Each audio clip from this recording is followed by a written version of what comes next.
A nebula, you might think, can take any shape. Take at random example this microphone. What are the odds that a nebula, even if for the briefest of moments, takes this shape? Well, clearly at least not none. It's impressive for our category. The sliders on its pliability and resolution scales are maxed out, or at least as far as we're concerned, maxed out enough. On the other hand, cups, doors, trees, floors, etc., for in however eclectic a set they come, they still must conform to certain parameters, bump against their category's boundaries. A door can have endless dimensions, be made from many substrates and combinations of substrates, and serve myriad purpose, but it still must conform to the parameters of a door. But a nebula, far enough for our purposes, can take any shape. But for however pliable it is, a nebula still has certain limitations, of course. We are pretty sure that, for example, two things can't exist at the same time in the same place. But that does not hold true for everything.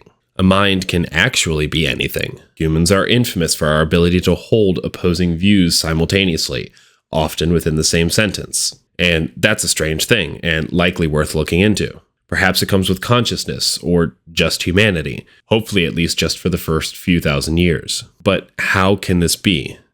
It's our first tool. How can it have such a fatal flaw and still, in the end, more or less get us there? The best way to understand ourselves is to begin at the beginning, like understanding anything else. To be able to describe it to a traveler from outside our universe. To know its purpose and nature as a function of the universe. You can do this with anything. A pen, a piece of paper, the crumb falling from a city pigeon's beak. I did this with a cup in my first video, which I, of course, urge you to investigate. The mind is what it means to have an abstract part of the universe. It is hypothetical space, the space required to let reproduction mechanisms work their otherwise concrete properties out to their terminal conclusions. It can safely extrapolate principles of movement, for example, like does not let water through, or approaches infinitely mixed hyperbolically with every additional fold, or becomes logarithmically more difficult to break with each additional loop of rope.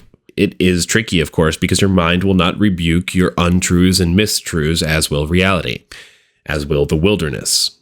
So you must familiarize yourself with its capabilities and its reliability, its trustworthiness, which requires the development of trust, which requires long investigation. It is, after all, with pure darkness which the first tenuous tendrils of our intellect must grapple. No wonder it takes a minute. The smooth transition from dark to light can only grow, at most, as fast as the growth of the trunks and branches from which the biome will be woven, and often much slower than that. The bridge between the two ends of the spectrum is strung between all manner of mountain and marauder, throwing out stanchions and guy lines at the pace of driving, as best a mortal can, all while striving to be deliberate and durable. If you are lucky enough to exist, whether as a pebble or a wave or a human, then you exist somewhere along information's infinitely smooth collapse. You are host to some level of informational organization, with its own coefficients for durability and resolution. One is not necessarily very hard without the other. The fast and bright bits of the universe are high resolution but normally fleeting. Take, for instance, the frenetic scatter of light and mist and dramatic sunrises, which fly from existence before your very eyes. High resolution but low durability. Gems and minerals, however, are low resolution but high durability.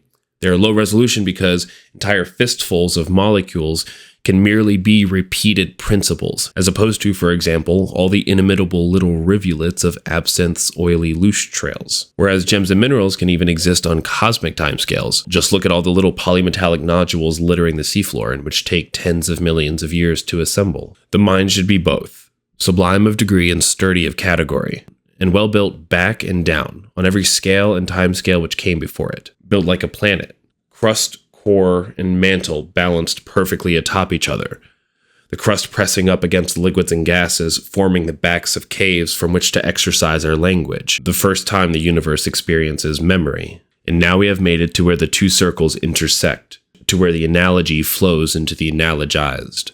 Right where the patterned collapse of the universe reaches its physical limitations, and has to find another category to cycle back around again, this time in an organic medium. One that will do well enough at least until our next matriculation.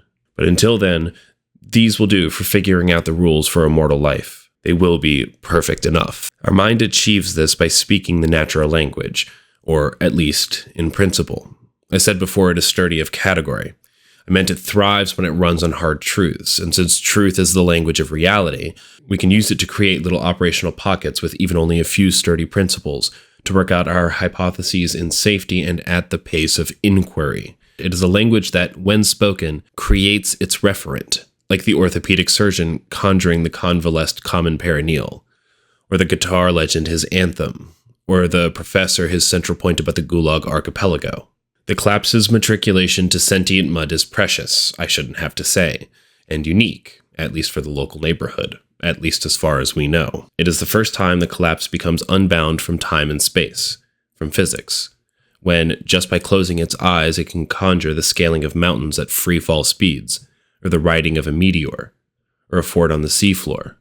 Furthermore, now that the Collapse can hypothesize in an unbounded home, at least unbounded enough, there it can construct its fortress, and spend its time refining its beauty and girding its parapets, and abound until its abundance spills out into new kingdoms, new worlds, and new existences, all tied like the billion threads of an old oak's limbs down to its stout trunk fed by its deep root system, where the soul is, the umbilical cord to reality, granting us the birthright of creation, which is what it means to be made in the image of God.